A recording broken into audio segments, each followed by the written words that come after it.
ഇവള് പറയുന്നതൊക്കെ സത്യമാണോടാ? കണ്ണുനീര് കുതിർന്ന മിഴിയോടെ അവന്റെ മുഖത്തേക്ക് നോക്കി വീണ ചോദിച്ചു. സത്യമാണ്. വിവേകിന്റെ വാക്ക് കേട്ട് എല്ലാവരും ഒരേപോലെ അമ്പരന്നു. പറഞ്ഞു തീരും മുൻപേ അവന്റെ കവളിൽ ആദ്യത്തെ അടി വീണു. അത് വിശ്വന്റെ തന്നെയായിരുന്നു. ഇത്രയും കാര്യങ്ങൾ മനസ്സിൽ ഒളിപ്പിച്ചാണ് നീ എന്റെ മോളെ ചതിക്കാൻ വേണ്ടി അരികിലേക്ക് വന്നത്.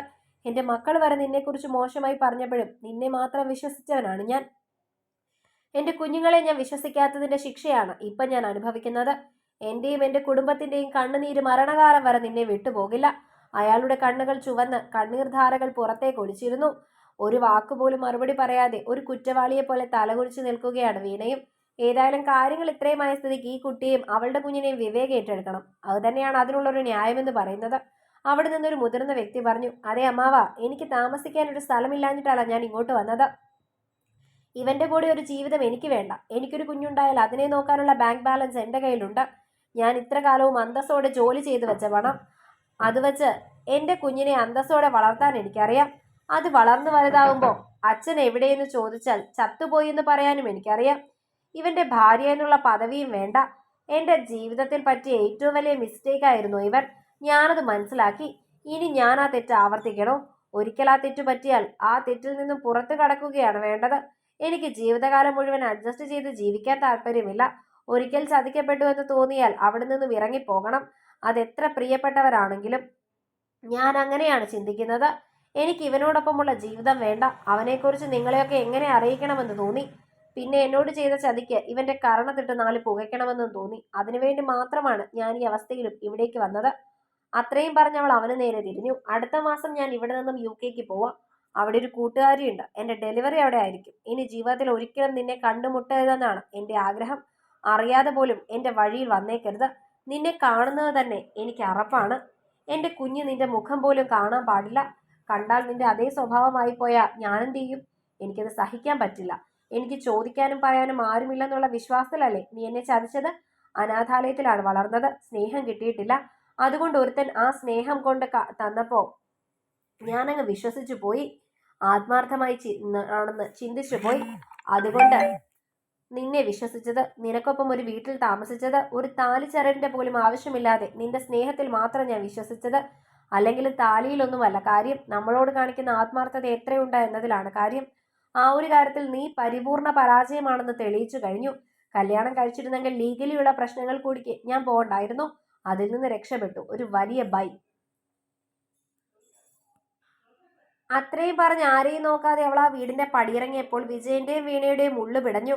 മകന്റെ കുഞ്ഞാണ് അവളുടെ വയറ്റിൽ കിടക്കുന്നത്. തങ്ങളുടെ പേരക്കുട്ടി. ആ ചിന്ത അവരെ വേദനയിലാഴ്ത്തിയിരുന്നു. എങ്കിലും അവളെ തിരിച്ചു വിളിക്കാൻ അവർക്കും കെൽപ്പുണ്ടായിരുന്നില്ല. സകലവും തകർന്നതുപോലെയാണ് വിശ്വനും വീട്ടിലേക്ക് എത്തിയത്. നടന്ന കാര്യങ്ങളെല്ലാം സുഭദ്രയോട് വിവരിക്കുമ്പോൾ അകത്തെ മുറിയിലിരുന്ന ദീപ്തിയും എല്ലാം കേട്ടിരുന്നു. അവൾ പെട്ടെന്ന് പുറത്തേക്ക് വന്നപ്പോൾ അവളെ അഭിമുഖീകരിക്കാൻ തന്നെ അയാൾക്ക് മടി തോന്നി. മക്കൾ വളർന്ന് തന്നോളം എത്തിയാൽ താനെന്ന് വിളിക്കണമെന്ന് കാരണവന്മാർ പറയുന്നത്, പക്ഷേ താനത് കേട്ടില്ല. എൻ്റെ മക്കൾ എൻ്റെ കണ്ണു തുറപ്പിക്കാൻ ശ്രമിച്ചപ്പോൾ ഞാനത് ഗൗനിച്ചില്ല. നിന്നോട് ഞാൻ ക്ഷമ ചോദിക്കുകയാണ് മോളെ. ദീപ്തിയുടെ മുൻപിലായി അയാൾ കൈകൂപ്പിയപ്പോൾ അവൾ പോലും അമ്പരപ്പെട്ടു പോയിരുന്നു. അച്ഛൻ എന്തേ കാണിക്കുന്നത്? അച്ഛൻ്റെ ആവലാതി എനിക്ക് മനസ്സിലാവും. ഏതച്ഛനും ചെയ്യുന്ന കാര്യങ്ങളൊക്കെ അച്ഛനും ചെയ്തിട്ടുള്ളൂ. പക്ഷെ ഞാൻ പറഞ്ഞപ്പോഴെങ്കിലും അച്ഛൻ അന്വേഷിക്കാമായിരുന്നു. ആ ഒരു പിണക്കം മാത്രമേ എനിക്ക് അച്ഛനോടുള്ളൂ. ഇനി ചെയ്യാനുള്ളത് ദിവ്യയുടെ കാര്യമാണ്. അതിന് അച്ഛൻ വേണ്ടതുപോലെ എന്തെങ്കിലും ചെയ്യണം. ഞാൻ അനന്തുവിനെ വിളിച്ചിരുന്നു. നാളെ രാവിലെയാണ് കേസ് കോടതിയിൽ എത്തുന്നത്. അതിനുശേഷം നമുക്ക് എന്തെങ്കിലും പറയാൻ പറ്റൂ. ആ രാത്രി ആരും ഉറങ്ങിയിരുന്നില്ല. തുടരെയുള്ള ദീപ്തി അനന്തുവിന്റെ ഫോണിൽ വിളിച്ചുകൊണ്ടിരുന്നു. അവളോട് മറുപടി പറയുന്നുണ്ടെങ്കിലും അവനും അസ്വസ്ഥനായിരുന്നു. നാളെ രാവിലെ തങ്ങളെ കാത്തിരിക്കുന്ന വിധി എന്തായിരിക്കുമെന്ന് അറിയാത്തൊരു ഭയം അവനെയും അലട്ടിയിരുന്നു. കാലത്തെ കിരൺ ഉണർന്നു വന്ന് അവനെ നോക്കിയപ്പോഴും രാത്രിയിൽ ഇരുന്ന അതേ ഇരിപ്പ് തന്നെയാണ് അവൻ. കുറച്ച് ദിവസങ്ങൾ കൊണ്ട് തന്നെ ഒരു ഭ്രാന്തനെ പോലെ ആയിരിക്കുന്നു അവൻ. നീ റെഡി ആവുന്നില്ലേ? 11:30 കേസ് വിളിക്കുന്നത്. നമുക്ക് പോകണ്ടേ? ഞാൻ വരുന്നില്ല. എന്താണെങ്കിലും അത് കേൾക്കാനുള്ള മാനസികാവസ്ഥയിലല്ല ഞാൻ. പിന്നെ എന്നെ കണ്ട ധൈര്യം ചോർന്നു പോകുമെന്നാണ് അവളും പറഞ്ഞിരിക്കുന്നത്. എന്നെ കാണണ്ട. ശരി, ഞാൻ എന്താണെന്ന് നിന്നെ വിളിച്ചറിയിക്കാം. കിരൺ കോടതിയിലേക്ക് പുറപ്പെട്ടിരുന്നു. സമയം 12 കഴിഞ്ഞിട്ട് കിരൺ വിളിക്കാതെ ആയപ്പോൾ അനന്തുവിന് ആകപ്പാടെ ഒരു ആവലാതി തുടങ്ങിയിരുന്നു. ഇതിനിടയിൽ 2 വട്ടം വിളിച്ചപ്പോഴും ഒന്നുമായില്ലെന്ന് അവൻ പറഞ്ഞു. ഫോൺ കട്ട് ചെയ്ത് തിരികെ കിരണിന്റെ ഫോൺ വന്നപ്പോൾ നെഞ്ചിരിപ്പോടെയാണ് അവൻ എടുത്തത്. ഒപ്പം ആദ്യമായി അവൻ ഈശ്വരന് മുമ്പിൽ ഒരു പ്രാർത്ഥന കൂടി നടത്തി. അശുഭ വാർത്തകളൊന്നും കേൾക്കരുതെന്ന്. എടാ എന്തായി? ആകാംക്ഷയോടെ അവൻ ചോദിച്ചു. നമ്മൾ ജയിച്ചടാ. കുഴപ്പമൊന്നുമില്ല. സ്വയരക്ഷയ്ക്കായതുകൊണ്ട് ഒരു കുഴപ്പമില്ല. ശിക്ഷയില്ല. അവളെ കോടതി വെറുതെ വിട്ടു. ഞങ്ങളപ്പോ അവിടേക്ക് വരും. കരയണോ ചിരിക്കണോ എന്നറിയാത്തൊരവസ്ഥയിലായിരുന്നു അനന്തു. കിരണിനൊപ്പം കോടതിയിൽ നിന്ന് പുറത്തിറങ്ങുമ്പോൾ വരാന്തയിൽ തന്നെ കാത്തു നിൽക്കുന്ന അച്ഛനെയും അമ്മയെയും ദീപ്തി ചേച്ചിയെയും കണ്ടപ്പോൾ ഒരു വേദന ദിവ്യയിലും പടർന്നിരുന്നു. അമ്മ ഓടി വന്ന് പരിസരം പോലും മറന്ന് കെട്ടിപ്പിടിച്ചിരുന്നു. ആ മാതൃസ്നേഹത്തിന് മുൻപിൽ അറിയാതെ അവളും ഒന്ന് കരഞ്ഞു പോയിരുന്നു. മോളെ, അച്ഛനോട് ക്ഷമിക്കണം. ഇതുവരെ താൻ കണ്ടിട്ടില്ലാത്ത അച്ഛൻ്റെ ഒരു മുഖഭാവം, അതാണ് അവളെ അമ്പരപ്പെടുത്തിയത്. അച്ഛൻ്റെ കണ്ടെത്തലുകളൊക്കെ തെറ്റായിരുന്നു എന്ന് മനസ്സിലായി. എനിക്ക് എത്രയും പെട്ടെന്ന് ആ പയ്യനെ കാണണം. ഈ കഴിഞ്ഞ ദിവസങ്ങളിലൊക്കെ നിനക്ക് വേണ്ടി അവൻ ഓടി നടന്നതിനെ പറ്റി ദീപ്തി പറഞ്ഞു. പണവും പ്രതാപവും ഒന്നുമല്ല കാര്യം, നമ്മുടെ കുഞ്ഞിനെ സ്നേഹത്തോട് നോക്കുന്നുണ്ടോ എന്നുള്ളതാണ്. അതിലവൻ മുൻപിലാണ്. എനിക്കത് മാത്രം മതി. എൻ്റെ കുഞ്ഞെന്നും സന്തോഷത്തോടെ ഇരിക്കണം. അതിനപ്പുറം മറ്റൊരാഗ്രഹവും അച്ഛനില്ല. അവൾ കിരണിന്റെ മുഖത്തേക്ക് നോക്കി. എങ്കിൽ പിന്നെ എൻ്റെ കൂടെ വന്നോളൂ. ഞാൻ വക്കീലിനെ കൊണ്ടുവരാൻ കൂട്ടുകാരൻ്റെ കാറും കൊണ്ടാണ് വന്നിരിക്കുന്നത്. നമുക്കിപ്പോൾ തന്നെ അനന്തുവിനെ കാണാം. അവനും സന്തോഷമാകും, കിരൺ പറഞ്ഞു. എങ്കിൽ പിന്നെ അങ്ങനെയാവട്ടെ. എല്ലാവരും ഒരുമിച്ച് വണ്ടിയിലേക്ക് കയറിയപ്പോഴും അനന്തുവിനെ കാണാനുള്ള ആകാംക്ഷയിലായിരുന്നു ദിവ്യ. കാറും കോളും ഒഴിഞ്ഞ് മാനം തെളിഞ്ഞിരിക്കുകയാണ്. ഇനി തെളിഞ്ഞ ആകാശമാണ്. അവിടെ താനും തന്നെ അനുവേട്ടനും. അവൾ സ്വപ്നങ്ങൾക്ക് തിരി കൊടുത്തുകയായിരുന്നു. കിരണിന്റെ വീടിന് മുൻപിൽ വണ്ടി നിർത്തി. ഒരു സർപ്രൈസ് പോലെ ദിവ്യയെ വീട്ടുകാരെയും കൊണ്ട് അവിടേക്ക് കടന്നു വരുമ്പോൾ അവനെ കാത്ത് അമ്മയും അമ്പിളിയും നിൽപ്പുണ്ടായിരുന്നു. നീ എന്താ ഇത്രയും താമസിച്ചത്? കിരണിന്റെ അമ്മ ചോദിച്ചു. അതൊക്കെ പറയാം. ദിവ്യയുടെ അച്ഛനും അമ്മയും അനന്തുവിനെ കാണാൻ വേണ്ടി വന്നിരിക്കുകയാണ്. കല്യാണം ഉറപ്പിക്കാൻ വേണ്ടിയാണ്. അവൻ കുറച്ച് സമയമായി അങ്ങോട്ട് ഇറങ്ങിയിട്ട്, അമ്പിളി പറഞ്ഞു. അപ്പോഴേക്കും കിരണിന്റെ അരികിലേക്ക് ദിവ്യ എത്തിയിരുന്നു. ഈ കത്ത് മോൾക്ക് തരണമെന്ന് പറഞ്ഞിട്ടാണ് പോയത്. അവളുടെ കയ്യിലേക്ക് കിരണിന്റെ അമ്മ ഒരു കത്ത് നീട്ടിയിരുന്നു. ഒന്നും മനസ്സിലാവാതെ എല്ലാവരും പരസ്പരം നോക്കി. വിറയ്ക്കുന്ന കൈകളോടെ അവൾ ആ കത്ത് വാങ്ങി.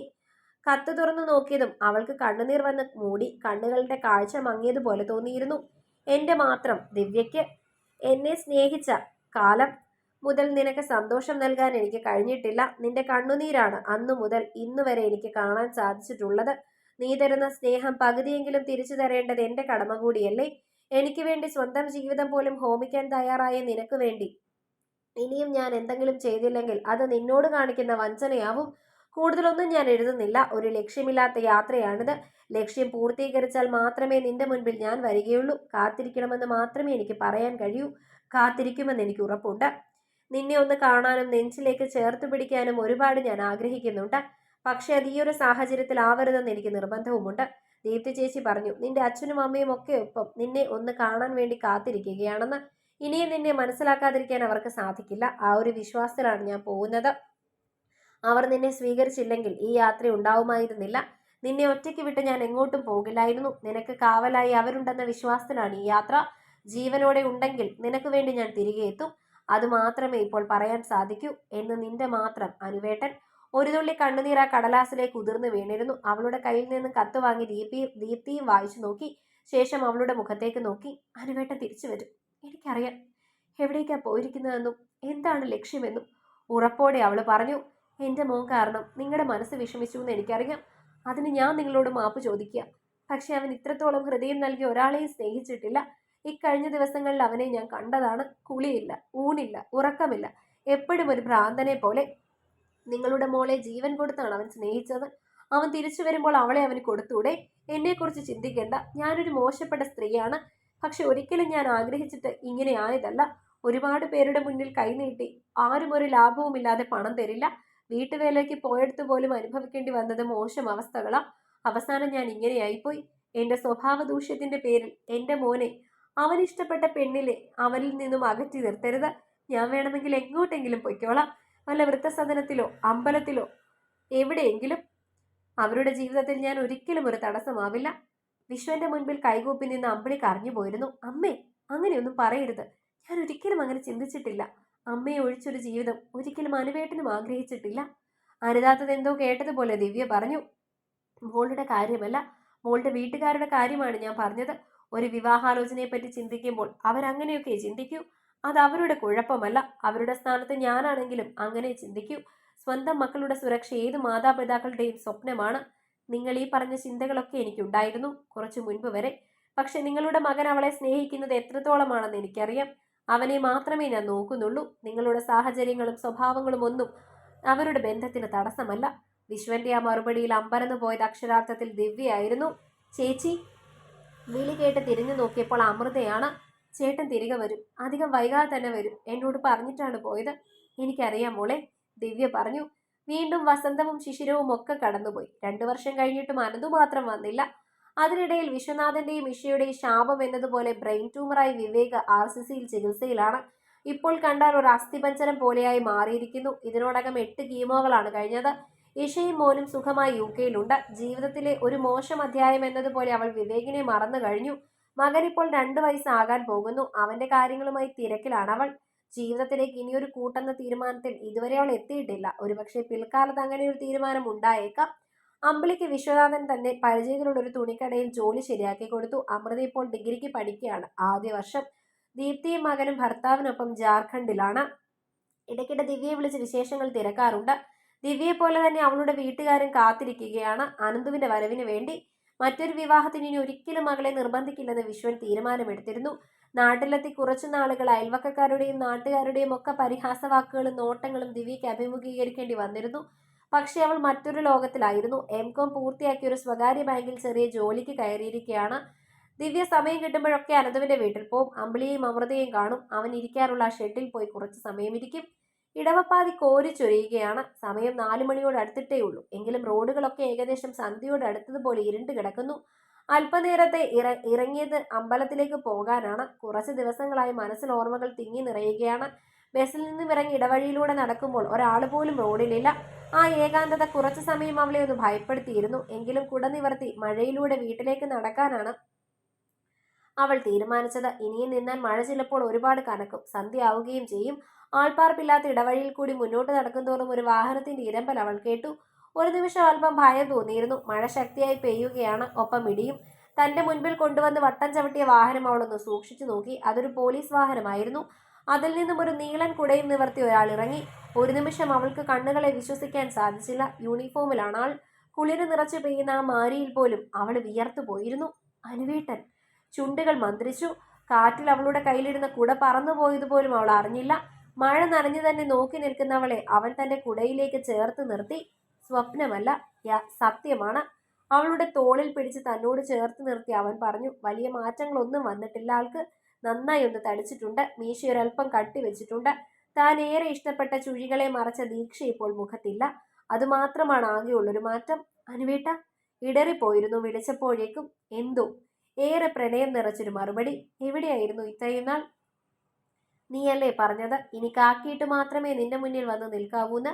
അതിനുവേണ്ടിയുള്ള ഓട്ടത്തിലായിരുന്നു ഞാൻ. Training, physical test, return test, പിന്നെ പോസ്റ്റിംഗ് കിട്ടിക്കഴിഞ്ഞുള്ള ട്രെയിനിങ് തിരക്കുകളിലായിരുന്നു. പ്രൊബേഷൻ പീരീഡ് കഴിഞ്ഞ് ജോലി സ്ഥിരമായത് കഴിഞ്ഞ ദിവസമാണ്. പിന്നെ വച്ച് താമസിപ്പിച്ചില്ല.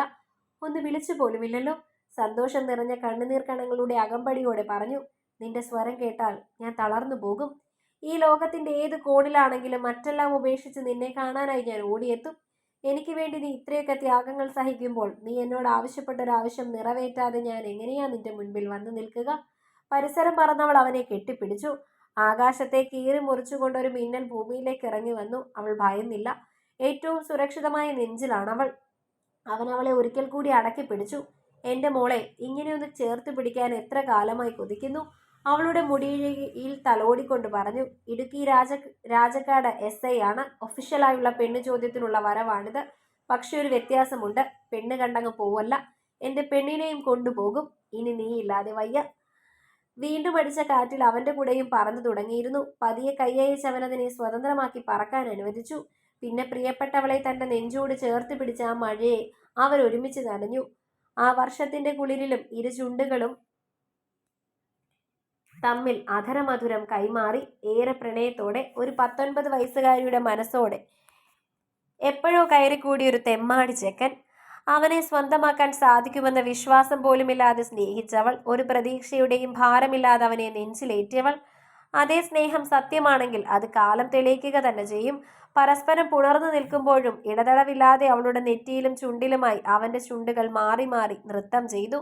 ഇനിയുള്ള ഓരോ വർഷക്കാലവും അവരുടെ പ്രണയത്താൽ നിറയട്ടെ. തുടരും. ഒരു ഭാഗം കൂടിയേ ഉള്ളൂ കേട്ടോ. അതിനുശേഷം നമ്മൾ ഈ കഥയോട് ബൈ പറയുകയാണേ.